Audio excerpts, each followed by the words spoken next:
tahun baru lain ngadoa ka Gusti Allah hiburan ieu ngaranna jelema katulimbeng lamun di lembur urang tahun baru lain ngadoa ka Gusti Allah katulimbeng cenah eta mah Ki Haji katulimbeng cenah eta mah pamarentah katulimbeng bin katulimbeng tilu kali bin tah mah katulimbeng di Indonesia kuari tahun baruan lain ngadoa ka Gusti Allah tahun kaharep mudah-mudahan dibere jembar segala rupana urusan rezeki kahirupan sehat dan lain sebagainya ditingkatkan ibadah lain ngadoa kos kitu hiburan nah di Indonesia teh camat mun ngayakeun hiburan tahun baru camat katulimbeng la ilaha illallah. Kenyataan kepercayaan Sidina Abu Bakar Siddiq ketika Kangjeng Nabi di Isra Mi'rajkeun balik Isra titah ngabejakeun. Begitu Kangjeng Nabi ngajelaskeun ka para sahabat, ngajelaskeun ka kaum, kadenge ku Abu Jahal. Coba Mat, coba aing hayang ngadenge. Sia keur penting da si mana cenah bejana serem amat. Coba bejakeun ka aing. Beja kula keur penting mantes ti kitu ti dieu ti haram ka Aqsa Yerusalem. Ayo. Yerusalem terus ka luhur langit kaula. Ayo. Terus ke Sidratul Muntaha terus ya ka dieu balik deui terus cek eta Abu Jahal ka mana ya ka dieu ka haram sabaraha jam ya gitulah bangsa 2 jam atawa leuwih saeutik mad Aisyah edan teh sok aju leuwih kitu kamari mah sia kamari aing masih keneh rada endek percaya tapi kuari mah asal leuwih amat ye aing teh leuwih kolot tibatan sia eta ka Aqsa teh ka ditu ka Yerusalem lain lalakon sakeun geus sia sok nanaonan mad teu beres ya mah dia iya tuh pokoknya mah kitu bae kula coba tanda naon tanda ugu hayang nanaon ceuk coba ayeuna mah lawang masih dilakso kos kumaha Kangjeng Nabi rada ngagibeg sakeun wah lawang breh peku kaku Gusti Allah dibukakeun aya pasti dilakso oh lawangna nu hareup kieu nu belah gigir kieu nu belah gigir itu kitu coba lawangna sabaraha ditunggu Kangjeng Nabi 1 2 3 sekian lawangna tihangna dihitung sekian hareupna aya naon sia eta nya nama nya cek cenah eta sia mah sedang lamun jadi dukun mah Abu Jahal dia kos gitu. Coba. Abu Bakar jangan dia Abu Bakar. Bejaan. Coba Muhammad ieu tas ngalalakon ti Masjidil Aqsa aya ti haram ka Aqsa terus ka luhur langit cenah. Hanya 2 atawa 3 jam bejakeun coba ka Abu Bakar. Percaya apa henteu? Ayo. Bejaan Abu Bakar. Naon? Teu nyaho ieu rame-rame kabar naon? Muhammad keur penting mantes lalakon ti mana ti haram ka Aqsa terus ti Aqsa ka luhur langit ka Sidratil Muntaha juk cenah kapanggih jeung Gusti Allah dibere instruksi ti ditu ku Gusti Allah aju balik deui ka dieu tadi ta meme subuh juk eta teh lalakon ngan 2 atawa 3 jam kumaha Abu Bakar percaya teu leuwih ti eta mun Muhammad nu ngalaksanakeun percaya titik leuwih ti eta geh lamun Muhammad anu ngomongna aing mah percaya bae. Lamun salian Muhammad geula aing ge. Tah eta teh kan pohara geus sebentak eta lah gelar siddiq. Geus teu make tawar-tawar deui. Masyaallah. Urang mah kuari magi geus contoh Abu Bakar, contoh Sidina Umar, contoh Sidina Utsman, contoh Sidina Ali. Contoh para wali ulama dek ngomongkeun hukum masih ngagigeg geneh bae. Geus loba contoh-contoh. Dongeng Kangjeng Nabi urang tetep masih ngagigeg keneh bae. Masih hayang keneh bae. Dikurangan teh hayang keneh bae. Mun kieu mah nyatanya bener tah teu sia teh kredit bisa diharamkeun nya. Aing aja teu arti. Masih kena caritakeun kredit haram can kahartikeun patogeun habak mongkos. Togeun teh mongkos kitu. Ya Allah, eta teh Quran, eta teh ucapan Kangjeng di kabelah dieuna. Atuh kadaanan teh Sidina Abu Bakar mah. Atuh urang merenung-merenung heula sorangan aju jelaskeun Abu Bakar mah geus can ka harti cara lamun Muhammad lu ngomong leuwih ti eta percaya aing mah titik padahal geus anggeus-anggeusan tuh begitu Sayyidina Abu Bakar Siddiq terus imanna mantep jasa nuturkeun Kangjeng Nabi di antarana putra nama nu ngaran Abdurrahman nah masih keneh kafir nu ngaran Abdurrahman masih keneh kafir cek anakna bah asana abah haju lain deui ku ari nutur-nutur Muhammad ibadah kana teu kadeuleu urang ibadah nu kadeuleu ge kos kieu komo nu teu kadeuleu Ipan pangeran urang sakitu gedena sakitu hebatna kadeuleu ku urang karagap ku urang haju abah ku ari ninggalkeun pangeran eta lah cak ulama kula sebagai anak nganasehatan ka abah maningan nyembah patung deui bae urang babarengan ulah nyembah kanu teu kadeuleu hese cenah Allah tadi kaler ja eueuh di kidul eueuh di wetan eueuh di kulon eueuh di luhur lain di handap lain di tengah lain di mana tuh di mana can dibere hidayah mah kitu bae hese bae can dibere hidayah urang ge ngarenung we can dibere hidayah mah ya aing nyembah ka pangeran kos kumaha artina lamun beureum mun hideung mun gede-gede sakumaha mun di luhur uncang-uncangna di mana Apa kuntil anak atuh nu kos kitu mah. Teu ngaji mah kos kitu kabeh ge teu ngaji mah. Tah nu mantep urang ngaji ge supaya mantep iman urang ka Gusti Allah. Supaya istimewa iman urang ka Gusti Allah. Ngaji moal bisa atuh teu ngaji mah.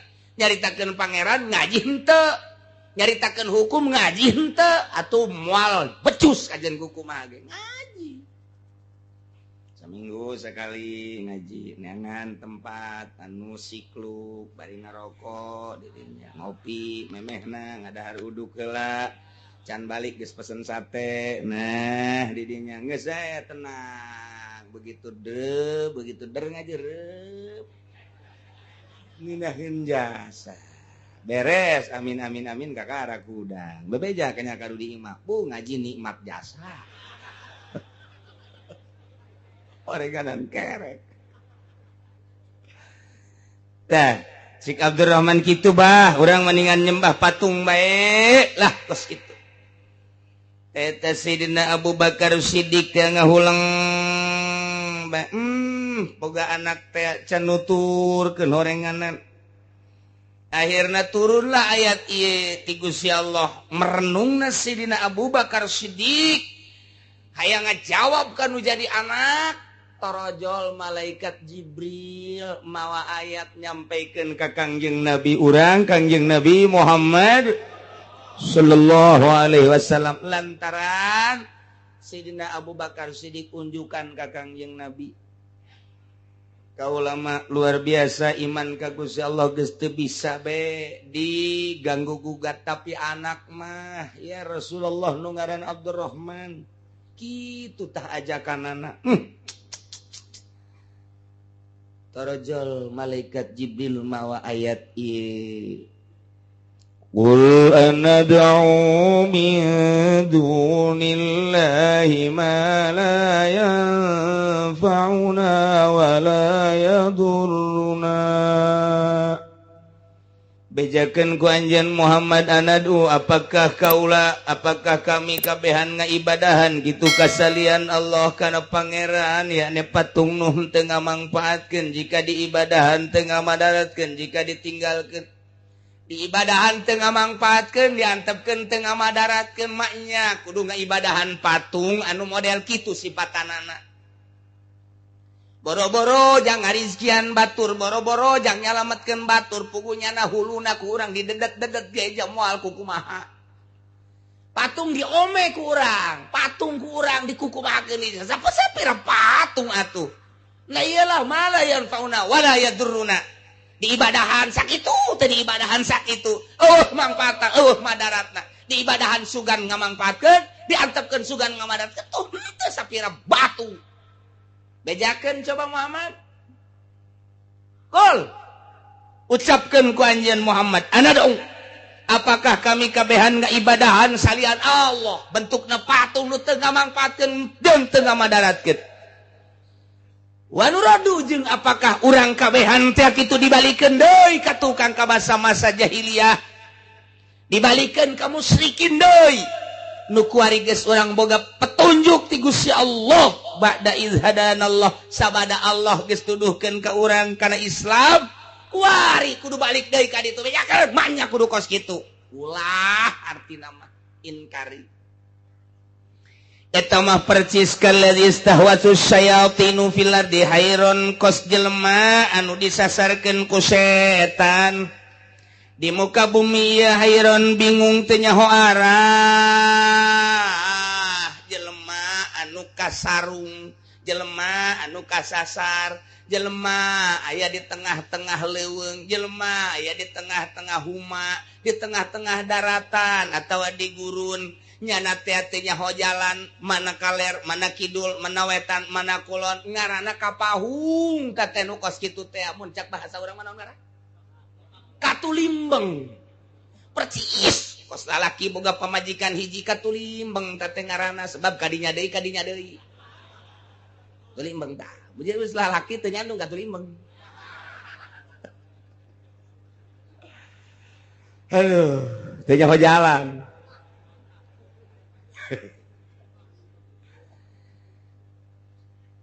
Ege cakolot baheula lamun urang katulimbeng di tengah-tengah leuweung atau di tengah-tengah daratan cekel kanjut. Kalau beratan mana? Lamun beratan anu katuhu ka katuhung gitu. Bener eta kolot baheula teh kos kitu. Lamun ternyata beratan ka kenca ka kenca. Gitu. Tah eta mun lalaki mun awewe. Heuh kabeneran ieu teh anu katulimbengna awewe. Atau baris awewe. Nah, iya kumaha tetep gedean numal belah mana. Masyaallah. Jelema kasarung, jelema katulimbeng.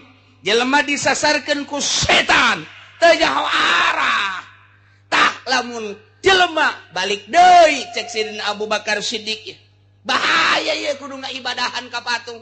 Bahaya kudu balik deui ka alam-alam musyrikin baheula. Ieu mah kos jelema anu dipapaesan ku setan, anu dimodif ku setan, anu kitu disasarkeun ku setan sehingga teu nyaho jalan. Bahaya. Padahal mamanehanana boga babaturan lahu asabu yadaunahu ilal huda. Boga babaturan anu dudukeun kana pituduhnya na ngaromong babaturanana itina ye ka dieu ye jalan nu bener mah ka dieu ye jalan nu bener mah cek babaturanana hei ulah ka dinya salah tah mah jalan nu bener mah ka dieu tetep dibere jalan nu bener embung bae Zaid Aisyah deka mana neka Serang kasarang jalan ke mana? Tetap aing mah ka dieu mah karangkas ka ditunda atuh ka Sukabumi. Ya ka Serangna, ye ka dieu teh cat atawa jalan ka dieu mengkol kanan ka ditu. Salah tah mau datang ka Serang. Ieu mah ka ditu mah atuh karangkas betung ka ditu mah. Ye, Aisyah kumaha? Tah, mah aing bae, pokona cak aing ka dieu ka Serang mah. Atuh datang ka ieu ge moal datang. Bisa ka Lampung ge moal datang tah mah ka ditu. Ka dieu ka Sukabumi bisa ka ditu, ka Garut bisa ka ditu. Itina ka dieu cak babaturanna ieu nu bener mah ieu agama Islam ieu tetep nyana teu daekeun nuturkeun babaturan anu balalener da ieu jelema kapahung ngaranna kasarung katulimbeng teh Aisyah teh ieu kunaon kikieun bae ieu lalakon hirup aing mah sakadar nuduhkeun bae ulah sok judi bae. Sia nu judi pertama motor bea. Judi kedua kali mobil ku sia digadekeun. Judi katilu kali ieu imah sertifikatna geus digadekeun. Geus bebeakan pan sia ieu. Aing mah ngabejana ulah sok judi ieu sia lamun sakali di judi eleh mana nu digadekeun? Pamajikan. Emang pamajikan nu sia apa nu bapana bego? Sia mangan hak pake doang. Kumaha teh keluar dituduhkeun teh ulah sok judi bae sekata limbang tetep bae ka dinya degan. Lah, loba omong. Sia-sia aing. Aisyah kunaon mabok bae atuh kos eueuh deui inumeun bae. Ya Allah, ya Rabbi siati kunaon bir malulu bir deui. Mensen deui tuh deuleu tuh hayang sakubaga kopi tuh sia tuh saember ya los. Malana lah kos kitu mah. Henteu happy. Waduh. Masyaallah. Dituduhkeun eta mah haram sama minuman kos kitu mah geus palingnya ieu bae tuh Sprite atuh ieu bae ieu tah Fanta ai endek mah sia tah ulah make minuman kos lah tidak menghayal minuman kos kitu mah hayang aing dituduhkeun tah mah haram neraka larak geus neraka langsung buah pamoyang sia bae teu bisa dituduhkeun tah eta ngaranna kapahung katulimbeng jelema. Ketulimbang dekawin ge sarua bae sia dekawin mana pemajikan sia cak bapana teh calon pemajikan itu bah masyaallah ceng abah makarunya ka aceng meunang ngadidik abah hartina wasilah disakolakeun ku abah dipasantrenkeun sia mudirun ge aduh tah ieu sia aya tah didikan pasantren mudirun sia saeutik mah atuh milih pi pamajikeunna aja aing mah garila. Emang kunaon gitu, Bah? Atuh masyaallah dadana kos eueuh pakaian bae. Ping-ping diumbar ka mamana. Aju bujal eta kadeulyan gitu. Atuh abah ge resep sebenarnya mah. Abah da ondo-ondo. Masyaallah, Ceng. Emang eueuh kitu nu make jilbab, Ceng. Emang eueuh kitu make baju panjang, abah mah garila ieu. Dinasehatan tuh, abah geus ngomong tuh jeung anak Mang Anu di pengkolan. Coba dah tepok ka ditu. Tepok. Ditempok ka ditu. Aya. Make jilbab rapi ditanya kumanehan anak ka bapana emang anak abah ieu mana? Anak abah mah masantren. Di mana masantren? Di anu lila 15 tahun. Keur rumah keur asupna umur sabaraha? Keur asupna umur 16. Di pasantren 15 jadi jumlah 3 hiji bangkotan damat. Aduh. Tah eta abah mah resep tah geus aya pendidikanna sia teu kudu hese engkena ngadidikna, mandina geus bisa mandi head, geus bisa mandi nipas, geus bisa atuh kabelah dina salatna nya mah geus terbiasa maca Qur'anana rapi, engke panjang sia keneh engke jangan ngadidik anak abah masa kitu. Henteu bah. Geus bae pokona mah jakula nu neuk ngalakonan rumah tangga geus kumaha kula bae serahkeun ka kula abah nu ngabiayaan urusanna ka ditu kumaha kula pan bloon eta. Kosu bener tah ngomong. Tugas abah mah ngabiayaan tetek geus ka dituna kumaha kula jiblon meureun digantung sia ku aing. Kumaha nyana bae tah eta ngaranna katulimbeng budak teu ngadenge nasihat kolot katulimbeng. Nasihatan deui ku bapana. Cak aing sia kudu ka ditu ulah ka dinya. Emang kunaon gitu, Bah? Eta mah jang aing. Leuwih berat sama bapak bloon jasa tamah. Tadi nasehatan ku kolot mah masyaallah. Jang hirup sia-sia keneh. Engke ka ditu sia ngeunaheun. Kayak boga anak, jangan didik anak ka ditu ngeunaheun kadanan ku nyeun pasantren mah atuh jang sia-sia pan ngeunaheun teh. Tetep katulimbeng budak ayeuna mah teu daekeun dikawinkeun kanu kitu sebab neuleuna hanya nu glamor doang. Wah anu berkilo-kilo sakitu doang. Geus ka ditu na. Zat kawin. Beres, ya hayang ka dinya bae. Mandi head can bisa. Mandi nipas teu bisa. Sholat maghrib 5 rakaat. Kira-kira. Sholat subuh 4 rakaat lah naonan atuh. Kita hanya kumitohana, Neng, emang sholat subuhna sabar rakaat? 4.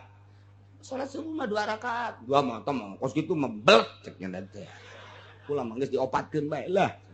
Padahal mikir bae aing si bener tah. Kan hese tah sholat bae ge can bisa didikan. Makaning pamajikan mah hese dididikna ku pekes. Mana aya salaki bisa ngadidik salat ka pamajikan moal aya. Pang hese-hesena ngadidik pamajikan hese. Bikin ka batur bae geus hese ngadidik pamajikan mah. Lamun pamajikan dididik ku salakina dijebian bae. Dah lain kitu. Mo lain kitu. Ngalojokeun tah mah kos kitu mah. Jadi salaki mah ngadidik pamajikan bener ge geus salah bae. Hese bae kajen ku kumaha ge pang hese-hesena murid da pamajikan. Tadi bikin baik ke batur, ajak ngaji be habek lah saya kadang Gus ya. Kadang tuh. Bahasa lakina hayang nyandung. Pas ngaji kiai enggak bahas nyandung.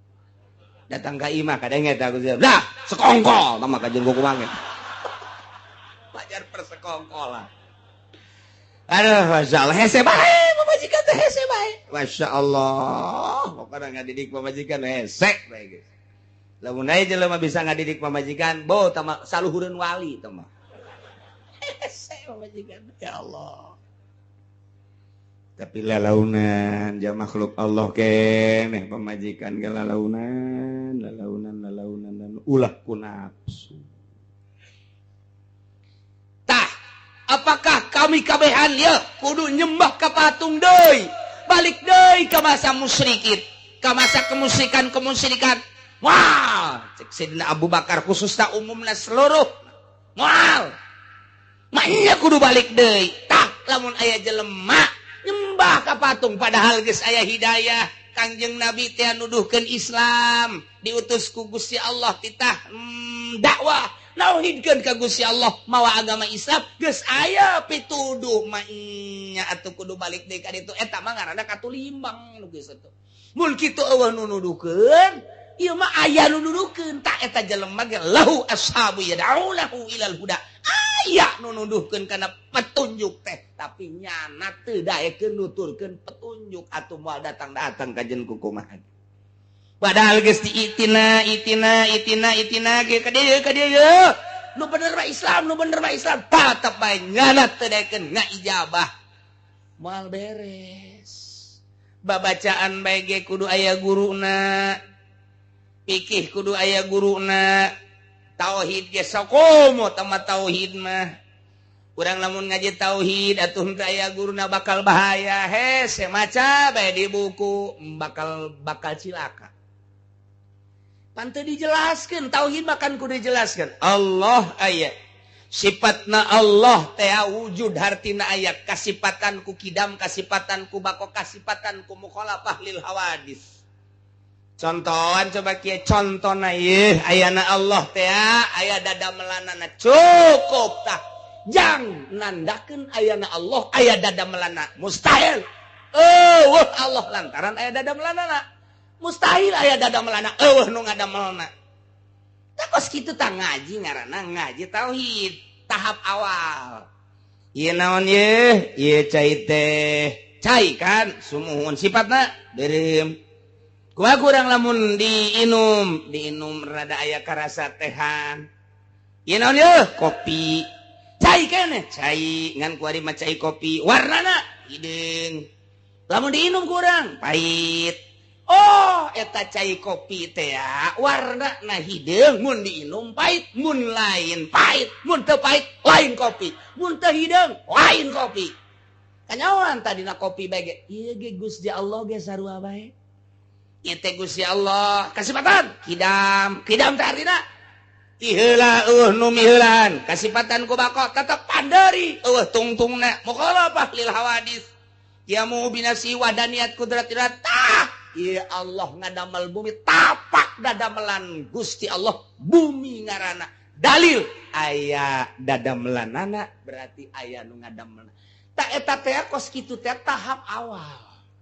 Supaya karasa kabelah dieuna Gusti Allah teh kumaha naik urang tauhidna sok make tahapan kedua naik tauhidna make tahapan katilu puncakna make hikam tah kos kitu ngaji tauhid teh supaya urang karasa lantaran Kangjeng Nabi teh kan tilu dakwah teh hiji Islam dua iman nomor katilu ihsan iman geus jelas Islam kitabna geus jelas tumpuk ihsan mah anta budallah ka annaka tarah wa illam takun tarah ka annahu yara berarti boga rasa dideleukeun tah supaya boga rasa di lain eta bae rasa dideleukeun, rasa didengekeun, rasa digerakeun, rasa diperhatikan.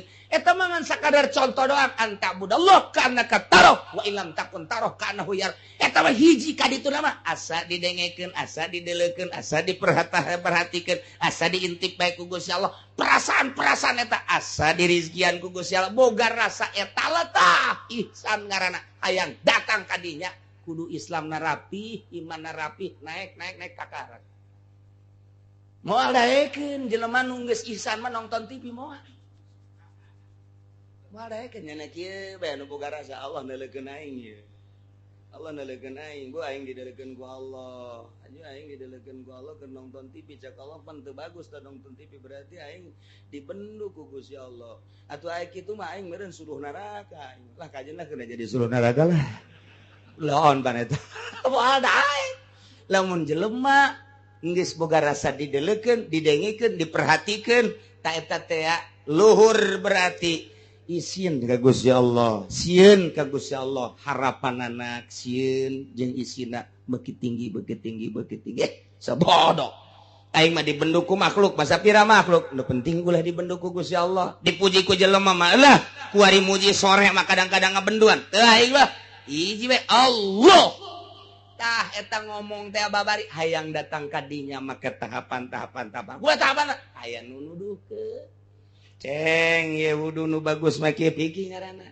Ceng salat nu bagus mah kieu ye pikih ngaranna. Sok dek make riyad, dek make takrib, dek make fatul muin, kuadituna make raudhah, make tuhfah ni aya. Silakan tah jang Islam. Kuari iman, mulai tina iman urang lalagaan heula make lisan, kabelah ditunya nyentuh kabelah hatepan iman mah bagian akidah batin berarti. Terus dituntun kudu aya guru, kabelah dituna urang endek zikir kudu boga guru.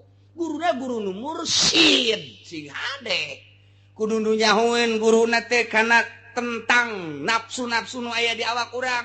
Abeh engke nafsu tah ieu nafsuna piceun tah ieu ayakeun sah lain sakadar zikir ai zikir nama aja babari atuh asal derengdeng zikir cauna gede panjang cauna saeutik pendek jelema susah zikirna 10 bae di nu sugih nu loba zikirna pendloon eta kos itu.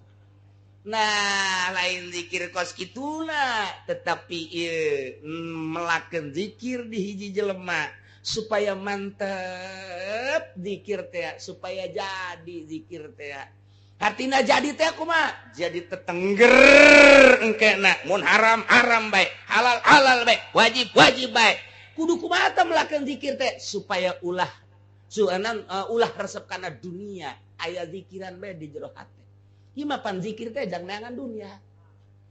Gelar zikir nasional, gelar zikir berjamaah. Maksudnya supaya dunia, supaya penghormatan, supaya zikir hiji Allah, lobaan Allah, sorangan Allah. Supaya datang kadinya anta budak ka'annaka taroh wa illam takun taroh ka'annahu yarah. Supaya datang kadinya kudu boga guru. Daya nunuduhkeun. Nah ieu jelema kapahung. Jelema teh ieu teh katulimbang. Lamun geus aya nunuduhkeun, embung dituduhkeun katulimbang berarti kuari. Kuari katulimbang baheula katulimbang kuari ge katulimbang. Geus puguh aya kiai nunuduhkeun. Nyana-nyana kiai-kiai katulimbang teh jelema teh. Katulimbang teh jelema teh. Ulah ngridit doh, ulah ngridit. Wae set ngridit mah kuari mah katulimbang teh jelema teh. Ulah ada deposito sia teh mah aya anakan. Jak tiba heula ge duit mah tilok anakan, nu anakan mah bebek. Sia kurang gacal. Yalah, geus hararese kuari usaha mah katulimbeng teh manu kos kitu ngaranna. Ulah mabok atuh haram, mabok we katulimbeng teh geus aya pituduh tapi tetep bae nyana mung ngadengikeun pituduh mung nuturkeun pituduh. Ulah zina atuh tapi zina we katulimbeng. Hei, para penguasa ulah datang ke jujur jeung ada si jujur atuh sia tanggung jawab sia amanah sia tadi pundak sia mun sia modal keur kos kitu asana di akhirat dikabekeun di neraka sing ade sia amanah ti rakyat sia salurkeun duit-duit rakyat ku sia sing ade ya dah ngocoprak bae ta kiai katulimbeng ta kos kitu tah kula mah nanya bae kira-kira loba anu katulimbeng tah loba anu henteu tuh atuh emang nyana ieu nu katulimbeng. Masya Allah. pas ke tahun baruan Raja Mutasim ngainstruksikan ka askari teh abri polisi. Abri, ada beberapa titik di negara kita yang sedang mengadakan hiburan. 1, titiknya belah sana. 2, sana. 3, sana. Dengan demikian, kerahkan semua prajurit supaya amankan di berbagai titik-titik hiburan. Silakan laksanakan. Siap dan Panglima mengatur strategi ke anak buahnya supaya sana sekian personil, sana sekian personil, sana sekian personil. Hati-hati caranya, tak diberi untuk mengamankan negara. Berangkat. Panglima ngontrol. Dan Panglima mah teu nyahoan Medan. Atuh teh nyahoan Panglima mah di mana Pasar Kemis teh nyahoan, di mana Cikupa teh nyahoan, ya Panglima mah di ditu bae di luhur. Tah mah biasa bae bangsa Kurawa. Prajurit dihandap, bos disebar supaya ulah uruhara. Panglima ngontrol, begitu ngontrol nyana teu nyaho di mana ieu nu sabenerna ngan aya bae sket. Didinya teh aya ta petunjuk jalan denah ka dieu oh iya hiji nu belah dieu. Kulantaran rasa ragu aya aki-aki didinya teh ditanya, "Ki, di mana tempat hiburan, Ki?" Tempat hiburan di mana ya, Ki? Ikan tahun baruan, Ki. Tempat hiburan mata pengkolan didinya aya imah aki belah hareupna didinya aya ngeplak eta tempat hiburan didinya. Ya terima kasih Ki. Ya begitu sesuai jeung petuduh aki-aki pengkolan aya imahnya na ka ditu bener aya nu ngeplak. Sial kuburan ieu mah. Cak Panglima aing geus datang deui ka si Aki ngalojokeun aing teh nyaho aing Panglima meureunana. Datang deui ka dinya, Ki. Ulan. Tempat hiburan di mana? Kan tadi ke situ dukeun cak anak. Penggolan di dieu imah eta imah Aki, aya jalan ka belah dituna nu ngeplak eta tempat hiburan. Tama kuburan Ki. Eta. Tempat hiburan masa kuburan. Cak jana etalah tempat hiburan nu paling indah. Nikmat lamun geus ka kuburan, sangkilang di luhurna ge geus dimat komo ka handap. Ngaco si Aki. Manya kuburan tempat hiburan. Sakali deui Ki. Kula ieu adalah Panglima keur ngatur strategi untuk keamanan. Geus dibagi sekian personil. Nah, kula ieu teu nyaho ieu. Jejak arahna ieu ka mana ieu? Tempat hiburan camat Ki di daerah dieu. Eta tempat hiburan. Ulah macam-macam Ki kayak ditampilin. Kugu eta dibaplok. Alhamdulillah cak si Aki. Kayak makarak ditampilin alhamdulillah. Cak Panglima. Kuat amat nih jelema ieu. Kencak warisnya. Ki, tempat hiburan di mana? Eta di dieu. Tampilin deh kencak. Jogel. Alhamdulillah. Di talian si Aki. Tapi di jero hatena mah ieu si jelema bener apa lain. Jeung ulama tah lain. Lamun kiai ieu asuh aing bahaya cek. Aya pikiran mah kos kitu aya. Polisi abri ka kiai mah aya bae sanajan galak ya tetep bae aya. Sebab dianggapna kiai mah deket ke Allah kecuali Kiai Golkar. Kalian gunyana diseret dibawa ke istana. Laporan Tuan Raja. Ya. Eta sa? Aki-aki. Jaga kena hudang. Begitu hudang, Raja langsung nangkep. Cak Panglima aing ya bahaya ieu. Cium tangan Raja. Kiai. Wah bener bae. Cilaka. Cek Tuan Raja, buka. Tuh bener. Asana nasib aing mah ieu mah geus diturunkeun ka jero. Dibuka. dihormat ku Tuan Raja didiukeunana di tempat tamu anu istimewa tempat tamu naon gitu penggede nyana di luar kieu nasib asana aing mah kumaha meureun. Aduh, tapi panaing mah nu jelas nu dek laporan bae ka Tuan Raja. Dan dek mangga Tuan Raja. Nyaon teh ieu? Henteu. Ieu Kiai Ibrahim bin Adham. Kiai di negara urang teh ieu. Dek nanya naon anjeun ka dieu? Urusan Islam, urusan iman, urusan ihsan ieu kiaina. Kunaon kumaha dina? Coba ka dieu laporan, kunaon mantak dina? Nyana ngahinakeun abdi. Kunaon mangahinakeun anak? Abdi pan ditugaskeun ku raja titah ngatur strategi keamanan ku abdi entos disebar beberapa personil ke berbagai tempat-tempat hiburan supaya aman. Ayo. Ulah kebenaran kontrol teh nyaho di daerah eta teh di mana tempat hiburan ngaranna ge pan abdi mah di luhur bae keur ngontrol anak buah. Nanya kaki ieu tempat hiburan di mana dituduhkeun ku nya kuburan. Bener Kiai? Nuduhkeun kuburan bener. Pan atuh Kiai bisa nuduhkeun tempat hiburan ka kuburan lain tempat hiburan masih. Tuan Raja jeung Panglima ku bodo-bodo teh. Tuh Kiai mah kos kitu. Raja tinggal raja di bodo-bodo. Atuh bongan nyana nanyakeun anak kula. Sedangkan kula mah pan umur teh geus kolot. Hiburan jelema geus kolot mah ieu adalah kuburan. Lamun aya jelema geus kolot masih luntak-lentok ka tempat hiburan lain kuburan, atawa lain jelema jurig kos kitu mah. Kayak stop. Acak-acakan ya urusan dia. Ibrahim bin Adham bos. Ayo nanya hiburan ke budak ngora. Kanu teu nyaho kaler kidul, jelema anu kasarung, jelema katulimbang tanyakeun. Lamun jelema nanya ka jelema nu teu katulimbang pasti nanyakeun tempat hiburan kuburan. Tah Panglima ieu hiburanna geus kudu di kuburan.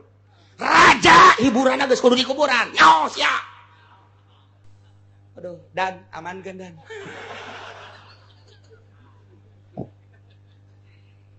Tapi asup ka jero hate Tuan Raja.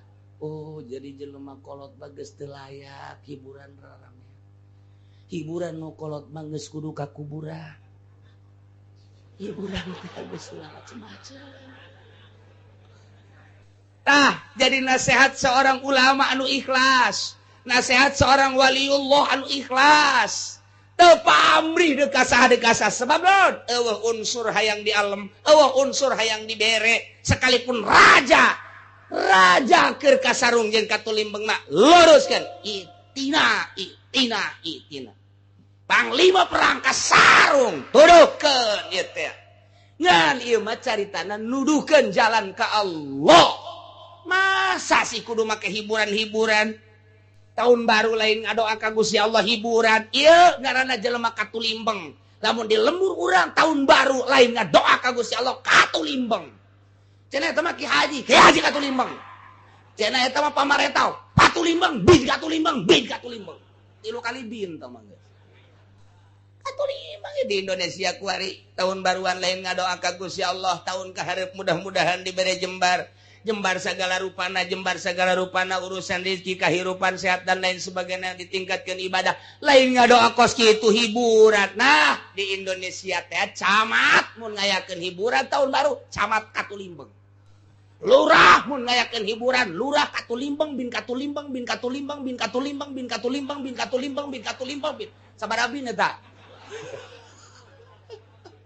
katulimbang lain cakula cak Ibrahim bin Adham dina dongeng supi na kos kitu ulah katulimbang cenah hirup mah atuh geus kolot mah tah hiburan teh ka kuburan cek Raja Mu'tasim teh ke maksudna ka kuburan teh hiburan kumaha dek geus kolot mah dek ka mana deui mun lain ka kuburan sedengkeun di kuburan kapanggih jeung Allah kapanggih jeung nikmat kubur. Di dunia mah urang kuari salat di kuburan mah teu kudu salat. Di dunia mah urang kudu maca Quran, di jero kuburan mah teu kudu, di dunia mah kuari kudu puasa, di jero mah geus teu kudu. Berarti kan urang teh terhibur di jero kuburan teh ku kaindahan-kaindahan kuburan. Tah, nu geus kolot, tah kudu boga pikiran kos kitu, raja. Amankeun. Bahaya ieu mah. Ngamuk bahaya nu kos kitu. Cek Raja Mutasim Kiai geuslah ulah loba omong ku imah dibere bingkisan bae nya bawa ka imah geus ulah loba omong hiburan mah hiburan atuh kami anu karolot di dieu geus teh kudu hiburan mama mah di itu di imah bae geus naon dia bingkisan naon hah gede apa leutik itu kan pun gede leutik ya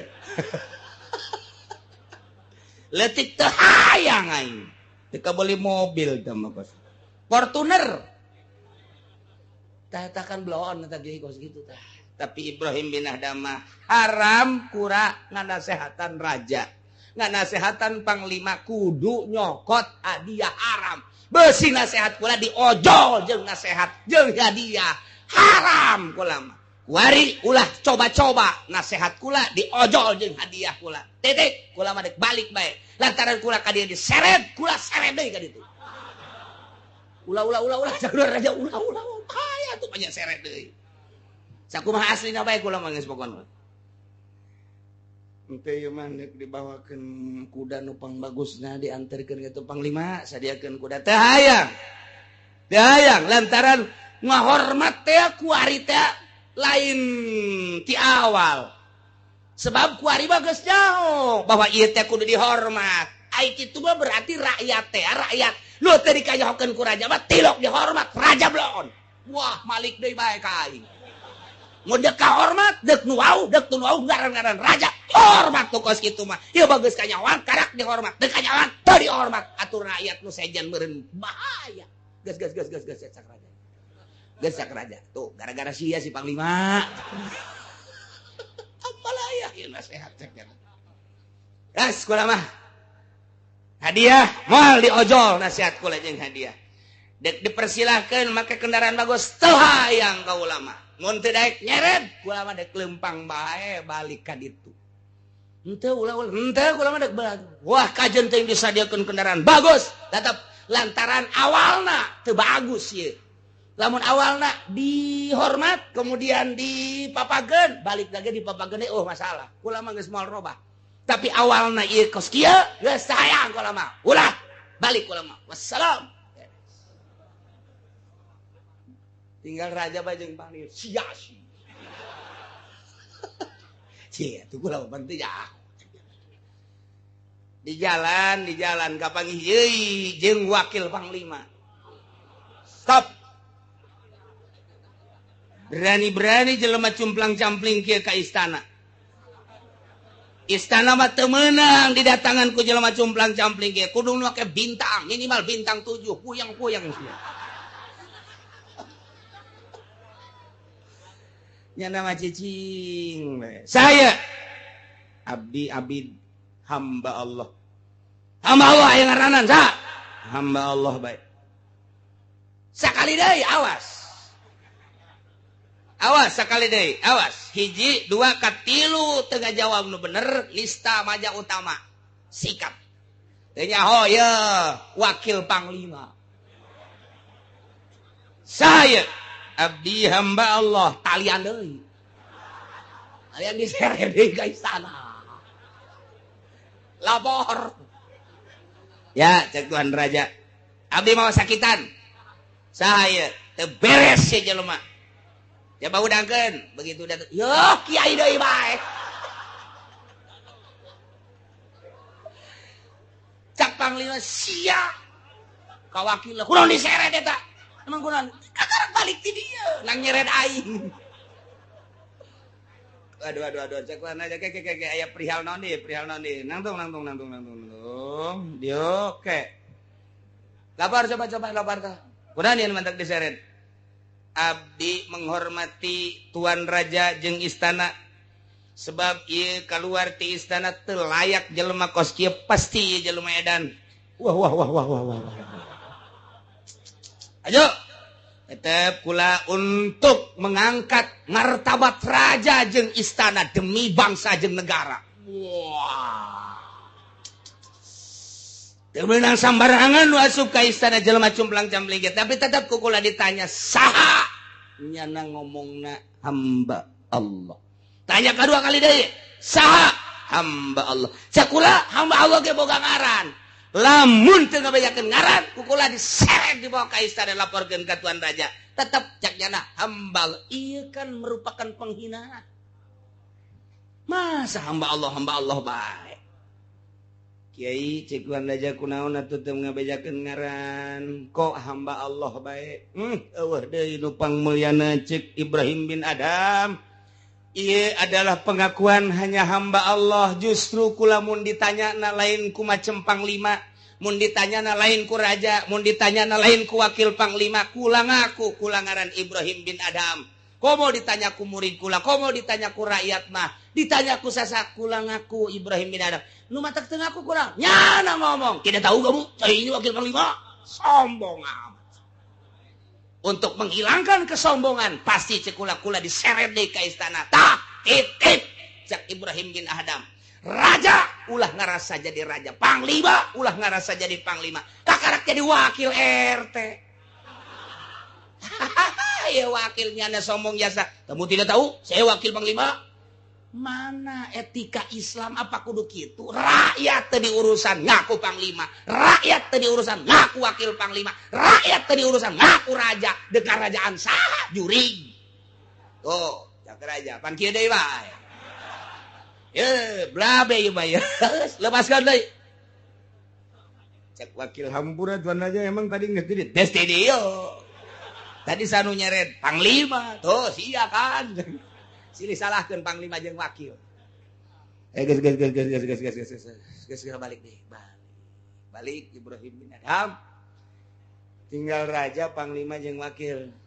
Urang kumaha ya geus kieu ye. Urang dinasehatan ban lain dinasehatan teu mah dicarekan ngaranna.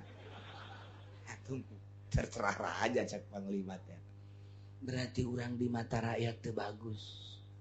Berarti urang di mata rakyat sombong. Berarti orang di mata rakyat iya aduh takabur, ujub. Nah iya kudu kumaha coba orang perhatikan. Negara orang, rakyat orang supaya kondusif deui. Yang capek ngadenge kondusif. Di koran kondusif, di TV kondusif. Komo orang Golkar moho negara kita alhamdulillah kondusif. Bau hitut aing mah ngadenge lagi kondusif.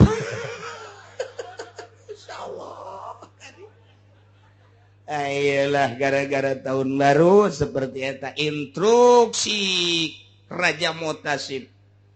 Wahai panglima, wahai para penggawa, tidak terkecuali hentikan semua itu naon hiburan-hiburan, ganti dengan zikir, ganti dengan doa. Tidak terkecuali baik muslim maupun non muslim, sebab negara orang negara Islam. Hentikan hiburan, ganti doa bersama. Kakarak, rakyat luar biasa menyambut instruksi raja. Urang mah ulah jauh presiden, heulanana tuh bupati-bupati, jangan milih ente pan. Nyaputnya mahal kan eta, nebusna make sabaraha duit. Coba tuh nasehatan bupati anyar si urang. Coba kita doa bersama, hiburan hentikan. Tek celi anjing datang gadaikeun. Celi kula mah ulah tuh. Jangan ente kan milih. Tah nasehatan atuh coba hentikan hiburan. Oh sekupna luhur teuing bupati mah camat bae coba nasehatan. Cak camat kan di negara kita mah demokrasi. Silakan bang semau-maunya aja. Wah berarti camat teu boga rel yang kos kieu. Babok kabak ku rel nu kos. Coba nasehatan lurahna. Oh, lurah deui keur kancolah. Mana atuh untuk mengadu supaya agama lempang ka lurah kos kitu, ka camat kos kitu, ka bupati kos kitu, mesti ka mana atuh ieu agama supaya lempang. Nah, gitulah cerita di tahun baru Ibrahim bin Adham katangkap ku Raja Mutasib. Akhirna raja mah luluh lantaran nu nganasehatanana asli embung dibere hadiah.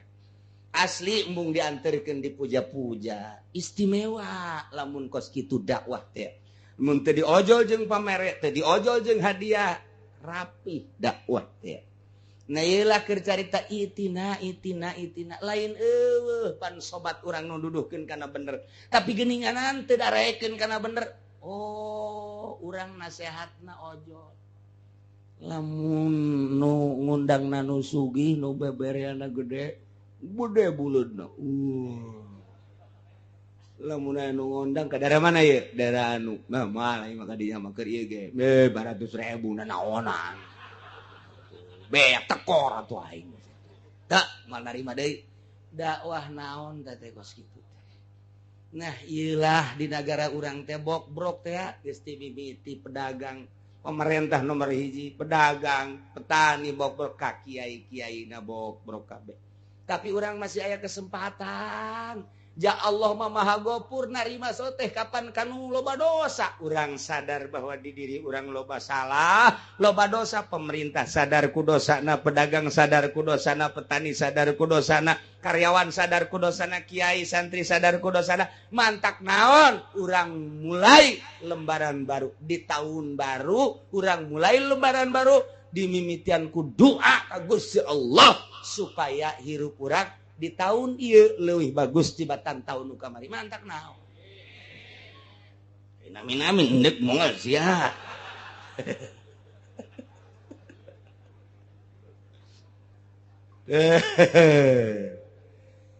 walahu ashabu yad'unahu ilal huda itina cek babaturan ye ka dieu tapi pala yujibuhum tadaek nyubadanan kul bejakeun ku anjeun Muhammad inna hudallahi huwal huda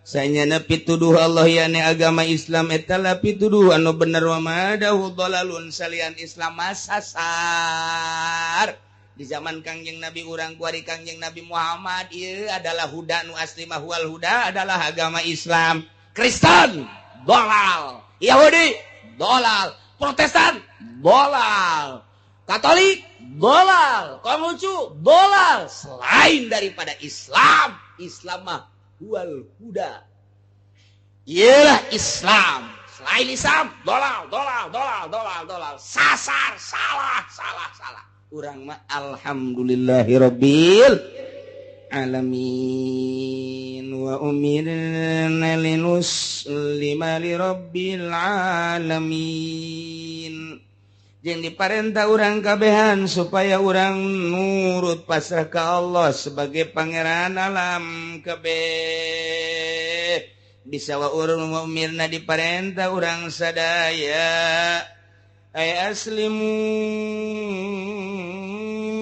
sing narurut marane kabeh salaladar marane kabeh pasrah li rabbil alamin nomor kahiji nomor kadua wa nakimu supaya akur dimodif linus lima ay aslimu kahiji nomor kadua bi anakimu sholah supaya ranjeun ngalaksanakeun salat wattaku jeung kudu sadarieu ranjeun kabeh ka Gusti Allah wa huwallazi ilaihi tusharun Gusti Allah teh nu bakal ngumpulkeun ka urang kabehan ke bakal digiring ka mahsyar tempat kumpul dihijikeun maksudna lil hisab rek dihisab dirang bakal ditanya umur sabaraha urang dipake naon eta umur salia di dunia urang boga harta dikamanakeun eta harta urang salia di dunia nyokotna ngalana ngahasilkeun meunang ti mana digunakeun ka mana nu boga ilmu bakal dihisab ilmuna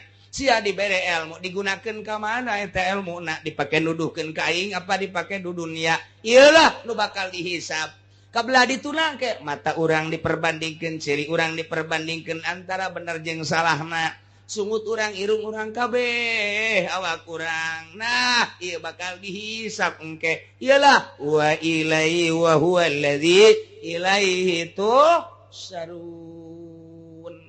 bakal digiringkeun dihijikeun dikumpulkeun ke jaga di masyar urang bakal neuleuh timbangan mizan ngaranna belah ditu bakal neuleuh jembatan Shiratal Mustaqim seuneu ngagedur-gedur belah ditu neraka ke aya surga nu bisa nyebrang di jembatan Shiratal Mustaqim berarti lulus ka surga nu teu bisa nyebrang iya bakal sing jarungkel ka neraka setelah dihisab Masya Allah mudah-mudahan orang kabehan nu hadir di dia khususna umum mama dulur-dulur orang muslimin wal muslimat bapak orang aki orang keturunan orang anak-anak orang jeung tetangga orang mudah-mudahan dihampura sakabeh dosana